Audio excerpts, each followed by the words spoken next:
Imran ini. Nuansanya gelap sekali. Masya Allah, Pak Ali Imran. Sehat selalu. Aduh, ya Allah. Mantap sekali, nuansanya indah di bulan Ramadan ini, tanggal 7 Mei 2021,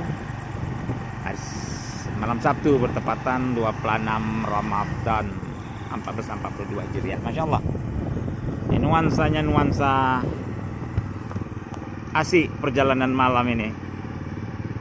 Inilah tugas Imam Indonesia ini. Buat apa, Pak?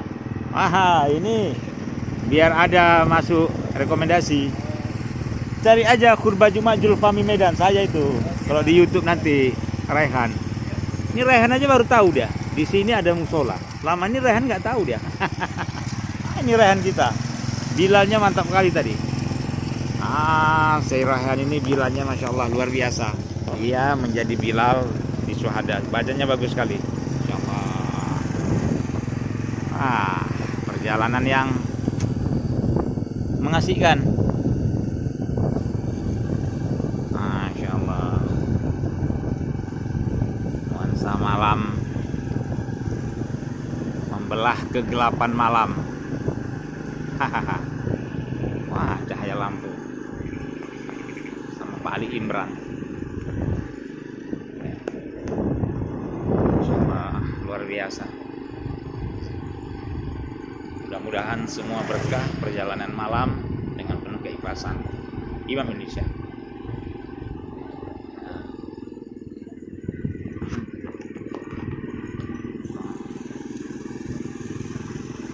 Jadi lomba beduknya jadilah ya. Latihan. Wah. Nih, Raihan mau lomba beduk dia. Iya.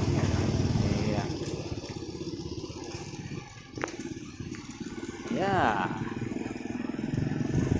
Wah, pulang sholat taraweh.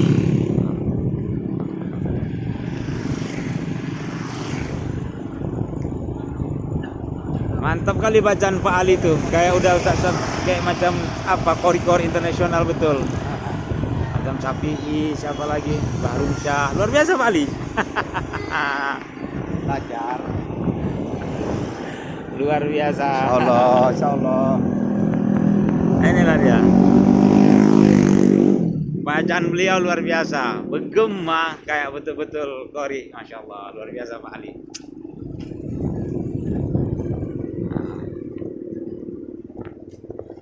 Wah, memang jalan arah ke Simalingkar B ini hancur-hancuran.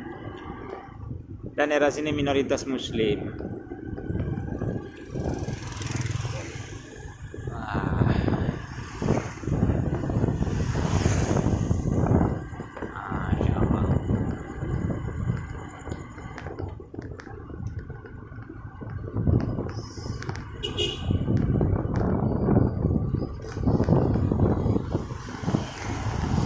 Malam bersama Zulfahmi Medan dan Ustaz Ali Imran. Insyaallah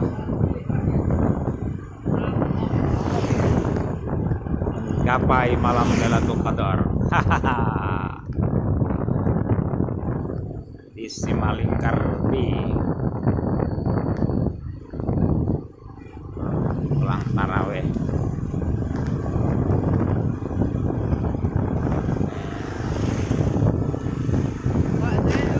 Hati-hati ya Pak ya, Rehan. Sehat selalu ya. Waalaikumsalam warahmatullahi wabarakatuh.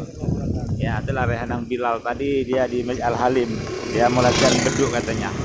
Insyaallah luar biasa. Dia aja nggak menyangka Pak Ali ada musola di situ. Dikiranya selama ini tidak ada orang Islam di situ.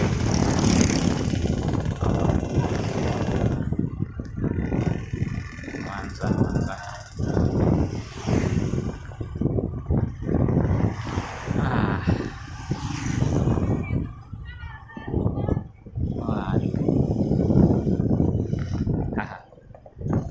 Enak juga nuansa malam ini.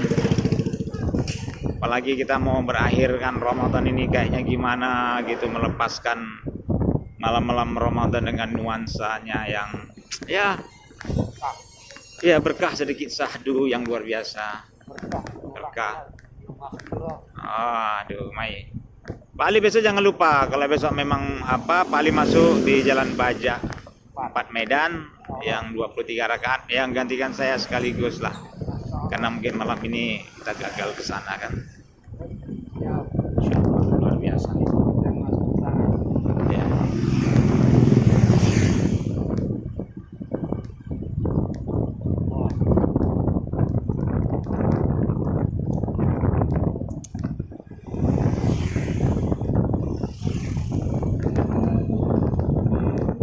Wah, ini ada masjid di sini. Memang jarang-jarang di sini ada masjid. Saya dihitung keberadaan masjid di sini. Ya. Kita kadang-kadang berpikir harus ke apa namanya itu, Tanah Karo, daerah-daerah itu. Padahal di sekitar kota Medan aja masih banyak. Pinggir-pinggir kota Medan yang belum bisa musola itu untuk mendatangkan ustaz-ustaz aja pun belum mampu. Kadang-kadang di daerah minoritas dan mu'alaf ini. Kadang-kadang kita berpikir, itu ada mau mohon lagi mau buat masjid di situ di daerah minoritas. Kadang-kadang kita berpikir semua ingin menjadi seperti kayak Ustaz Almarhum Jenderal MJ, Ustaz kayak Ustaz Abdul Somad, semua ingin seperti itu. Tapi mereka nggak melihat musola yang kecil, yang cengap-cengap, yang hidup di daerah minoritas. Ya kalau kita lihat daerah Simalingkarbe ini banyak ternak babi di sana, dan rata-rata mereka miara babi, miara anjing, dan kadang-kadang ada saya dengar lagi motong babi malah di dekat jalan itu. Ini senior pakai jas tampil di kota, majelis zikir ini itu. Mereka nggak pernah berpikir kalau hanya untuk mengadakan apa namanya itu tapi akbar itu, ya kalau bisa masuklah daerah-daerah yang minoritas yang sekeliling kota Medan ini, yang banyak kita lihat di sana kandang babinya, yang dekat musola itu berapa biji kandang babi di situ segala macam. Nah, jadi marilah kita besarkan ini agama Allah ini. Makanya imam selalu hadir untuk apa? Belajar keikhlasan. Apa tujuanmu untuk menjadi anggota imam ini? Apa tujuan? Kalau hanya tujuan menjadi anggota imam, ikatan Bali antar masjid Indonesia, hanya tujuannya untuk supaya terkenal, supaya dibilang Ustadz Kondang, itu Anda salah alamat. Alamat Anda. Imam ini adalah bagaimana kita bisa mengikhlaskan diri di tengah-tengah minoritas kita tanpa dibayar sepersen apapun. Kita mengharapkan dari pahala dari Allah. Kalau suatu saat nanti kita di akhirat nanti kita minta pahala kita, sholat kita, imam taraweh kita, khutbah Jumat kita sama Allah, mana ya Allah pahalaku yang telah aku capek di dunia menjadi dai dakwah segala macam. Allah cuma bilang, kamu kan sudah dibayar oleh manusia ketika di dunia dengan uang. Ketika kamu khatib Jumat kamu sudah dibayar. Ketika kamu imam tarawih di masjid yang megah yang cantik kamu sudah dibayar. Memimpin masjid zikir kamu sudah dibayar. Loh, kamu mau minta apa lagi? Apakah tidak menangis kita sejadi-jadinya? Menangis kita sejadi-jadinya. Kita menjadi qori yang hebat, tapi kita telah dibayar segala macam. Betapa banyak di daerah minoritas. Betul. Betapa banyak di daerah minoritas mereka tidak pandai. Kota Medan ini pinggiran, belum tahu Iqra, tak tahu membaca, bahkan kehidupan mereka jauh dari Islami. Tapi kita melupakan mereka. Kita hanya melihat bahwasanya materialis semua yang telah kita gapai ini. Apakah kita bukan menjadi penipu agama? Ini yang kita takutkan satu saat nanti Allah meminta pertanggungjawaban dari dakwah yang kita miliki. Makanya Imam Indonesia ini hadir untuk apa? Untuk memantau, untuk membagi kasih, Kalau selama ini hanya kita cerita dengan dakwah kita harus ikhlas segala macam, kita belum mempraktekkannya. Kita hanya cerita bahwa kita harus belajar ikhlas. Tapi Anda harus belajar ikhlas di imam. Di imam Indonesia, inilah Anda betul-betul bagaimana mensosialisasikan keikhlasan yang Anda miliki. Membagi ilmu yang Anda miliki. Sehingga nanti Allah bisa menilai kita dengan keikhlasan kita ini. Apakah kita termasuk orang-orang yang munafik atau orang-orang yang betul-betul beriman kepada Allah dan Rasulnya? Ini menjadi pertanyaan bagi kita. Kadang-kadang saya sedih juga melihat kawan-kawan di daerah-daerah yang sekitar pinggir tadi. Saya lihat kadang-kadang mereka begitu semangat, begitu antusias mereka ingin belajar tentang agama, tapi belum pernah tahu itu musalah syuhada itu begitu lama berdiri 2008, baru sekarang lah mereka bisa melaksanakan sholat tarawih. Mereka tidak ada dana mendatangkan ustadz-ustadz untuk bisa memimpin sholat tarawih di situ. Gak ada dana. Mana ustadz yang kondang-kondang itu Mana yang ustadz kondang-kondang yang selama ini yang pakai jas yang mantap segala macam, kapan mau turun bersama imam? Berani nggak tampil?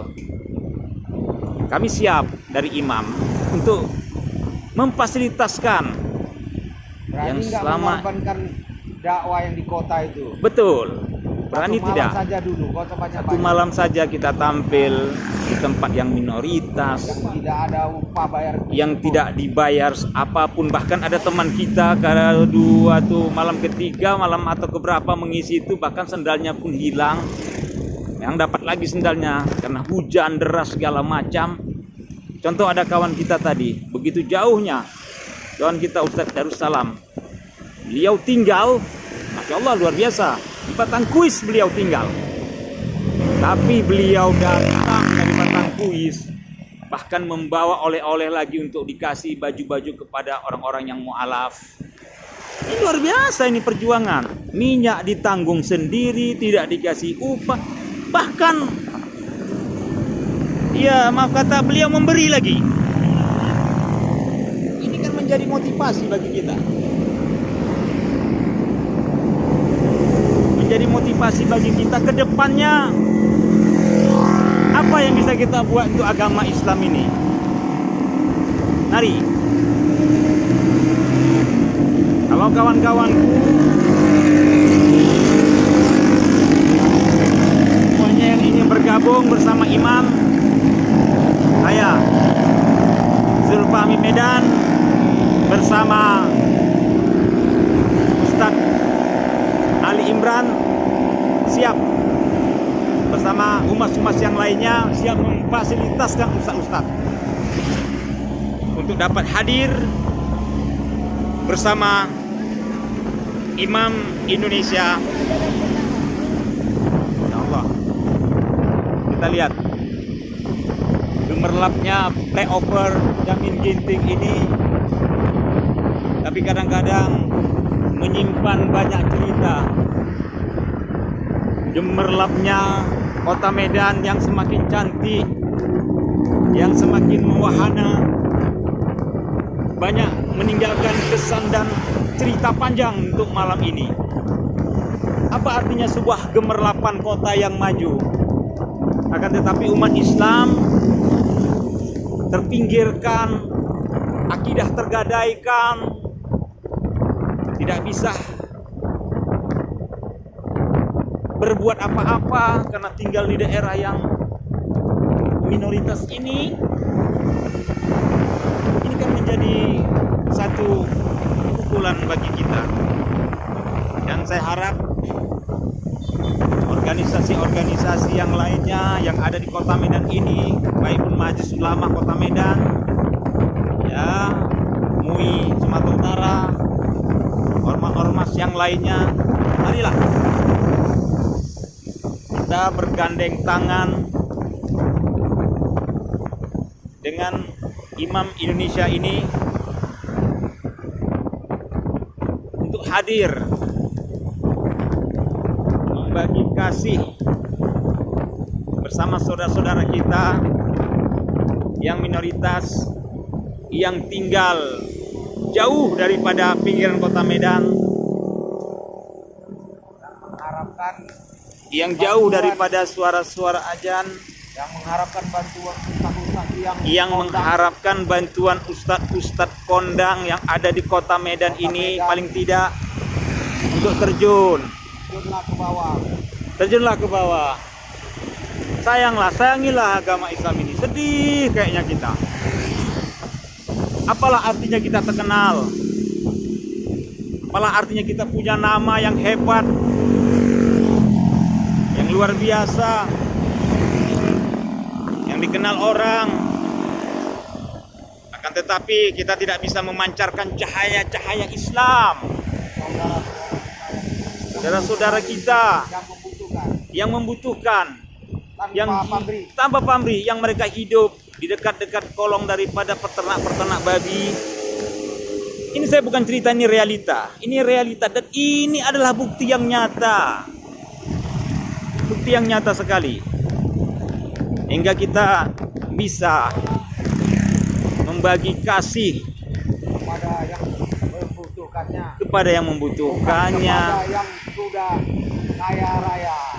Bukan yang sudah memang orang-orang yang ahli agama, orang-orang yang pinter, masjid-masjid yang besar, yang berharta, lalu kita ceramah lagi. Ibarat kita membuat air itu, air, kita menumpahkan air yang sudah tumpah, yang banyak, yang meluap-luap air itu. Apa artinya? Air itu akan tumpah, tidak ada artinya. Tapi kalau kita lihat di daerah tadi, Semalingkar B, mereka sangat membutuhkan dahaga yang luar biasa, yang mendengar kita bagaimana bertausiah. Mereka ingin bagaimana cahaya Islam itu ada juga bersama mereka. Inilah perjalanan. Jadi tidak gampang membentuk karakter-karakter umat ini kalau hanya kita bersandiwara dalam beragama. Bersandiwara dalam agama. Jangan kita menjadi penipu-penipu agama. Apa penipu agama itu? Nggak peka dengan lingkungan. Nggak peka dengan lingkungan, keadaan andetolan kita. Bagaimana Rasulullah umati perjalanan Rasulullah itu?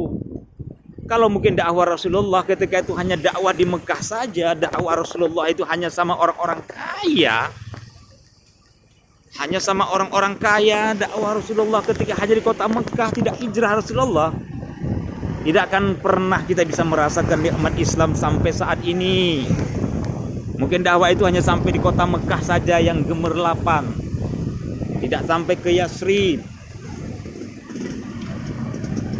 Tidak sampai ke Indonesia. Tidak sampai ke Sumatera Utara ini. Tidak sampai ke kota Medan ini. Mari pada ustaz-ustaz kondang Mari Medan.